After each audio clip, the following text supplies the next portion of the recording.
오늘 이 시간 우리 주신 하나님의 말씀은 로마서 15장 22절부터 33절까지 말씀입니다.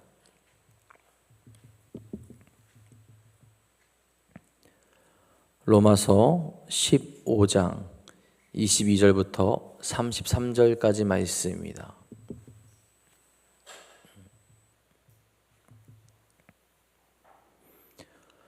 오늘 이 시간 우리 주신 하나님의 말씀 다 같이 한 목소리로 받들어 읽도록 하겠습니다.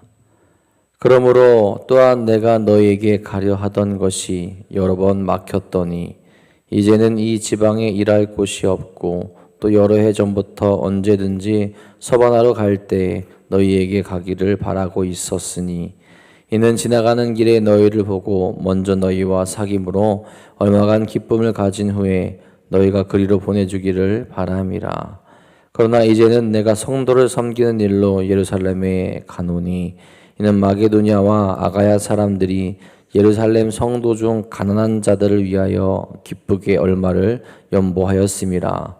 저희가 기뻐서 하였거니와 또한 저희는 그들에게 빚진 자니 만일 이방인들이 그들의 영적인 것을 나누어 가졌으면 육적인 것으로 그들을 섬기는 것이 마땅하니라. 그러므로 내가 이 일을 마치고 이 열매를 그들에게 확증한 후에 너희에게 들렸다가 서바나로 가리라.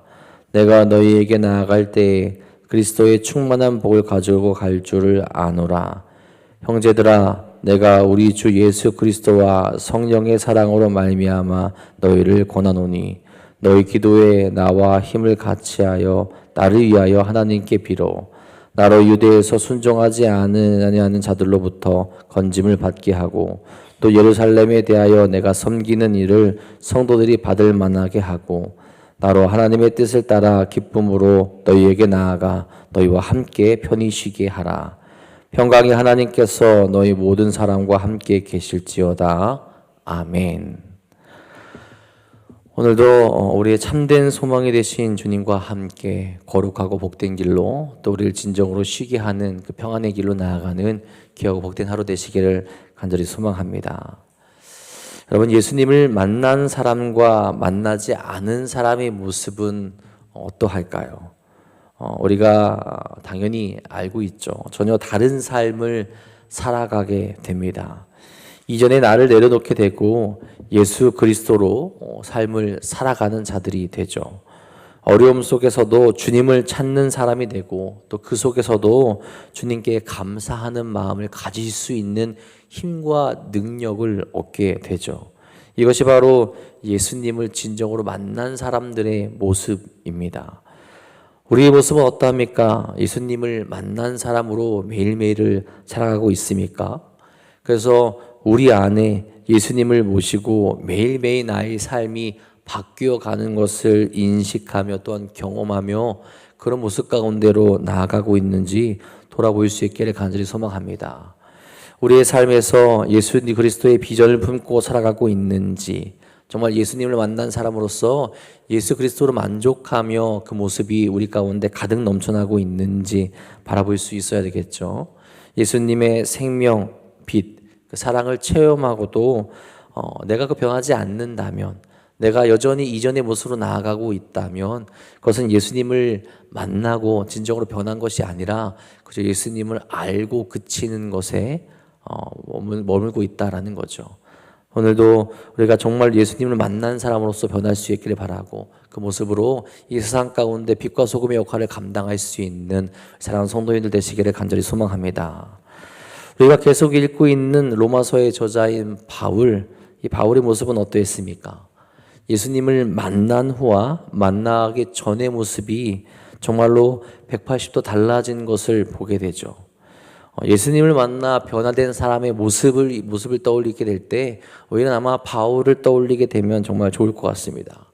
이전에 바울의 모습, 그것은 정말로 예수님을 믿고 예수님을 사랑했던 사람들을 죽이는 자의 모습이었죠.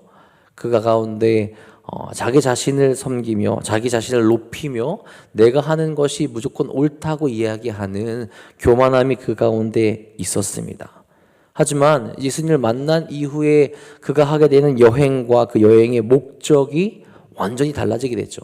이전에는 예수님을 믿는 사람을 죽이려고 했던 여행이라면 이전에는 예수 그리스도를 전하기 위한 여행으로 그 목적과 모습이 완전히 달라지게 됩니다.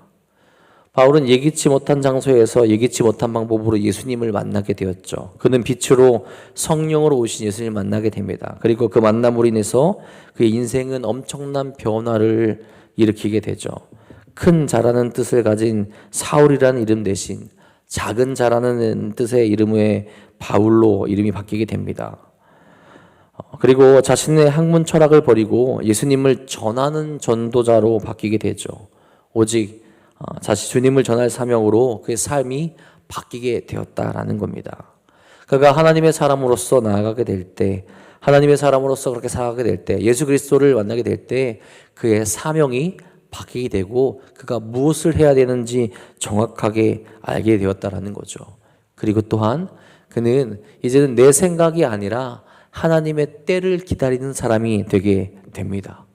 내가 계획해서 내가 옳은 것을 기다리는 것이 아니라 날마다 기도하며 하나님께서 원하시는 것을 하나님의 때에 맞춰서 나아가게 된다라는 거죠.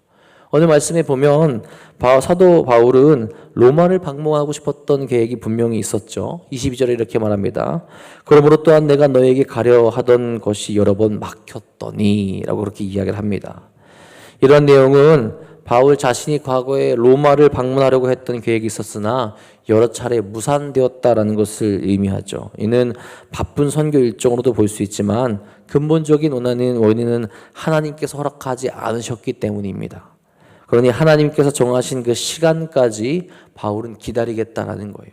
내가 살아가는 삶의 모습이, 내가 살아가는 삶의 이유가 내가 살아가고 있는 모든 삶의 근거가 되는 것이 내 생각이 아니라 하나님의 뜻과 하나님의 때를 기다리며 그 뜻과 때대로 나아가고 있다는 겁니다.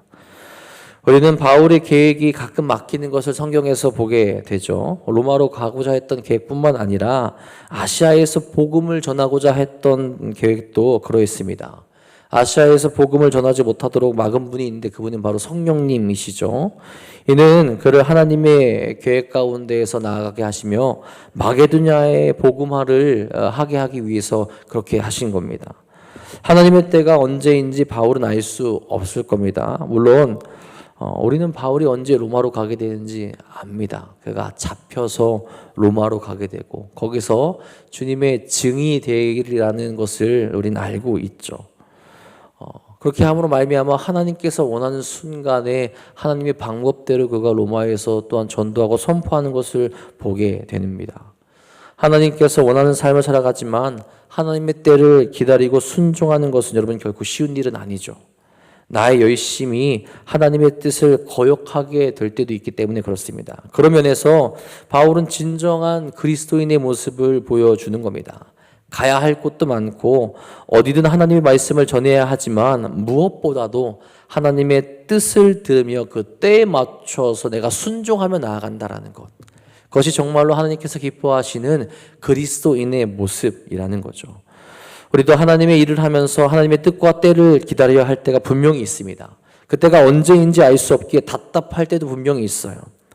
하지만 우리가 그럼에도 불구하고 우리가 실수하고 우리가 내 뜻을 바라보며 나아가는 것이 아니라 잠잠히 하나님의 뜻과 때를 기다리며 나아갈 수 있어야 된다라는 겁니다. 나의 지식과 나의 생각과 나의 판단을 의지하는 것이 아니라 나보다 나를 더 잘 아시며 가장 거룩한 때에 가장 좋은 길로 인도하시는 하나님의 때를 기다리며 나아갈 수 있어야 된다는 겁니다. 우리도 바울처럼 하나님의 뜻을 바라보며 부르시며 나아가고 멈추라 말씀하시면 멈추는 인내하는 믿음을 가질 수 있기를 간절히 소망합니다. 자, 하나님의 큰 때를 기다리는 자들, 바울, 그가 하나님의 때를 기다리면서 무엇을 했습니까? 그냥 기다린 건 아니죠.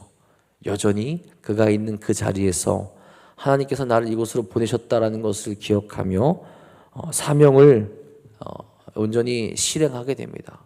내가 행해야 될 것, 내가 보여줘야 될 것, 내가 할 수 있는 것, 이곳에서 해야 될 것을 그는 행하고 있었다라는 거죠. 바울은 로마로 가지는 못했지만 무엇을 하였습니까?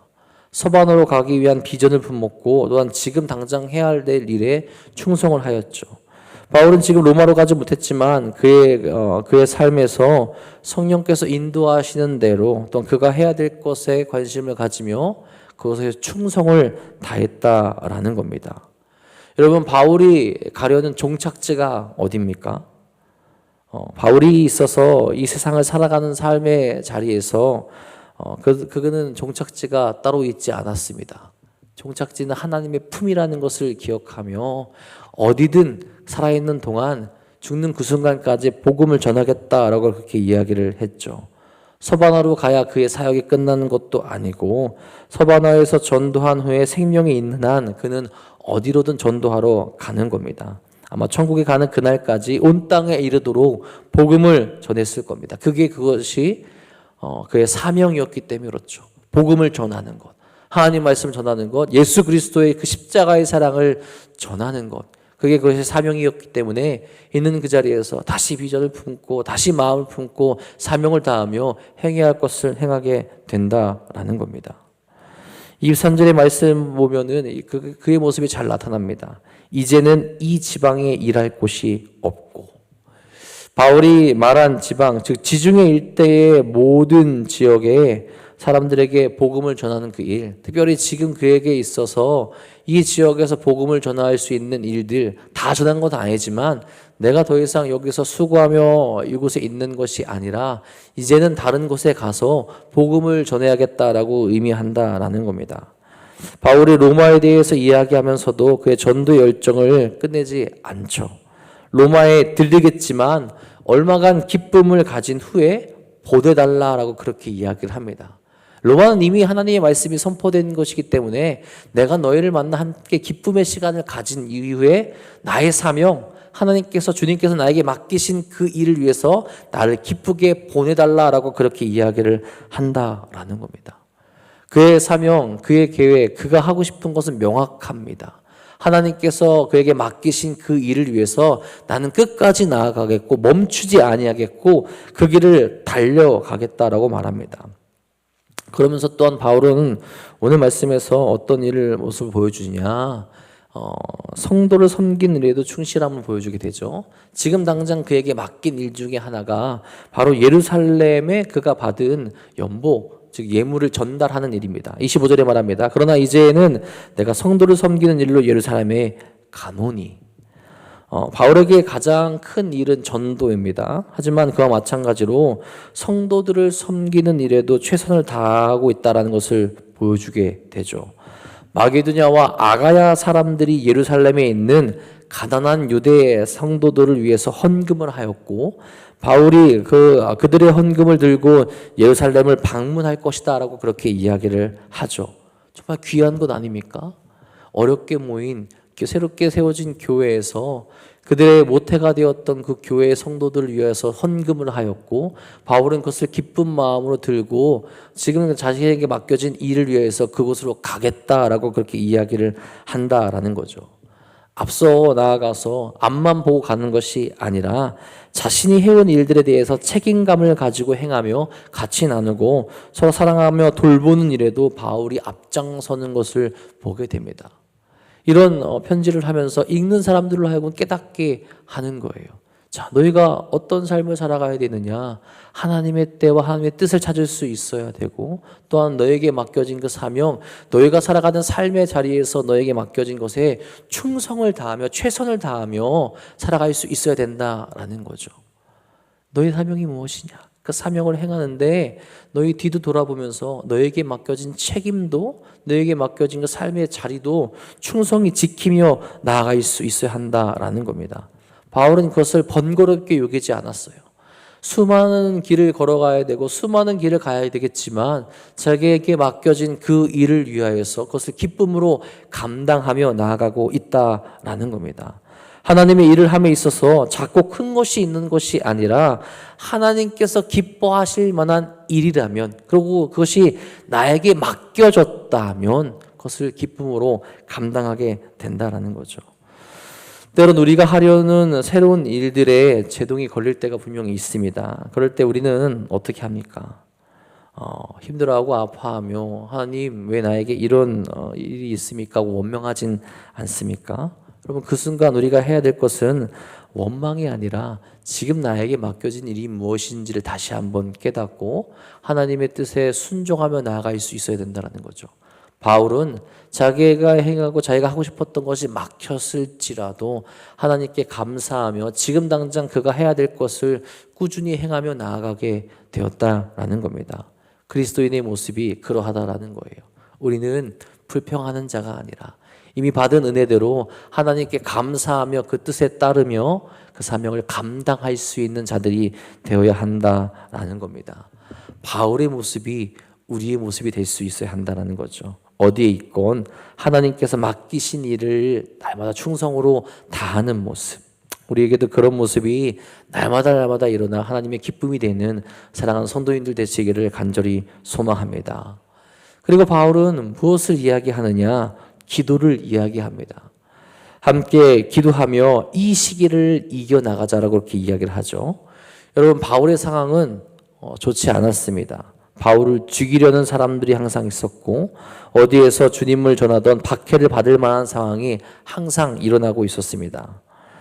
그런 그에게 필요한 것이 무엇이겠습니까? 하나님의 도움이고 하나님께서 함께 하시는 거죠. 그것을 위해서 같이 마음을 모아 기도하자라고 그렇게 이야기를 하죠. 30절에 말합니다. 너희 기도에 나와 힘을 같이하여 나를 위하여 하나님께 빌어 나로 유대에서 순종하지 아니하는 자들로부터 건짐을 받게 하고 또 예루살렘에 대하여 내가 섬기는 일을 성도들이 받을 만하게 하고 나로 하나님의 뜻을 따라 기쁨으로 너희에게 나아가 너희와 함께 편히 쉬게 하라. 바울은 자신의 안전뿐만 아니라 예루살렘에서 자신이 수행할 봉사에도 같이 하나님의 뜻이 있기를, 또한 성도들이 그 마음을 모아줄 수 있기를 기도해 달라고 그렇게 이야기를 합니다. 지금 자신의 선교 일정조차 뒤로 미루고 예루살렘으로 올라가고 있어요. 예루살렘으로 가는 거 결코 쉬운 일이 아닙니다. 이전에 그와 함께 했던 유대인들이 이제는 그를 죽이려 하고요. 그의 뜻을 몰라주고요. 그를 원수처럼 여기게 됩니다. 그 길로 가게 되는 데 있어서 자신의 안전을 위해서 그가 맡은 일을 온전히 수행할 수 있기 위해서 기도해달라고 그렇게 이야기를 하죠. 또한 예루살렘에 있는 성도들 중에서도 이방인들에 대해서 부정적인 마음을 가지고 있던 사람들이 있어요. 그래서 마게도냐와 아가야에서 헌금 모아서 가지고 왔는데 이 헌금에 대해서 부정적으로 생각할 수도 있다라는 거죠. 그런 마음이 있지 않게 그저 함께 기쁨으로 한 형제와 자매가 자신들에게 보내주는 것을 받을 수 있도록 그 마음을 모을 수 있도록 기도해달라고 그렇게 이야기한다라는 거죠. 인간적인 생각이 끝나고 인간적인 것들이 없어지고 오직 그것이 하나 될 수 있는 것은 사람의 능력이 아니라 하나님께서 성령께서 그 마음을 부어주실 때 가능하기에 기도해달라고 그렇게 이야기를 하는 겁니다. 바울은 기도의 힘을 명확하게 알았던 사람입니다. 그렇게 기도하며 끝까지 하나님의 뜻을 구하며 같이 마음을 모으고 나달라고 이야기한다는 거죠. 여러분 우리도 그 기도의 힘을 알고 있지 않습니까? 어려울 때, 힘들 때, 하나 되지 않을 때 우리가 해야 될 것은 기도하는 겁니다. 하나님께 부르짖으며 하나님께 마음을 모으며 기도하게 될 때 하나님께서 역사하시며 그 거룩한 삶으로 나아갈 수 있게 하신다라는 거죠. 바울은 그 기도의 힘과 능력으로 말미암아 하나님께서 역사하실 때 그런 일이 일어나리라는 것을 분명히 믿고 있었고 그것을 신뢰하고 있었다라는 겁니다. 그래서 32절에도 이렇게 이야기합니다. 나로 하나님의 뜻을 따라 기쁨으로 너희에게 나아가 너희와 함께 편히 쉬게 하라. 이렇게 이야기하는 것은 바울이 무엇을 계획하고 실행하든지 하나님의 뜻과 하나님의 능력이 나타나게 되면 편히 쉴 수 있고 만남을 가질 수 있고 거룩한 길로 갈 수 있기에 기도하며 편한 길로 나아가게 함께 편히 쉴 수 있는 너희를 만날 수 있는 길로 갈 수 있도록 기도해 달라고 권면하고 있다는 거죠. 그가 가는 길 쉬운 길이 아닙니다. 그가 행하는 것 쉬운 삶이 아닙니다. 하지만 하나님께 기도하고 나아가게 될 때 그 역경을 이겨낼 수 있고 자기의 환경이 변하진 않더라도 평안함을 느낄 수 있는 길로 갈 수 있기 때문에 기도해 달라고 이야기한다라는 거죠. 여러분 우리도 매 순간 기도하며 살아가고 있는지 돌아보아야 합니다. 하나님의 뜻이 어디에 있든 하나님께서 우리에게 무엇을 말씀하시는지 기도하며 구하며 나아갈 수 있어야 된다는 거죠. 그래야 우리의 생각을 내려놓고 주의 뜻을 따라 나갈 수 있게 되고 거기서 하나님의 능력과 하나님의 사랑을 경험할 수 있게 되기 때문에 그렇습니다. 오늘도 기도하며 나갈 수 있는 우리 모두가 될 수 있기를 간절히 소망합니다. 또 그럴 때 우리가 기도할 때 하나님의 평강이 우리와 함께 하시게 된다라는 거죠. 여러분, 우리는 아주 힘든 시기를 보낼 때가 분명히 있습니다. 이럴 때 우리가 할 수 있는 것이 무엇이겠습니까? 하나님의 때를 기다려야 한다면 그때 그 뜻을 구하며 묵묵히 기다릴 수 있기를 간절히 바랍니다. 그리고 지금 우리가 하고 있는 우리에게 맡기신 일에 최선을 다하며 충성하며 또한 나아갈 수 있기를 바랍니다.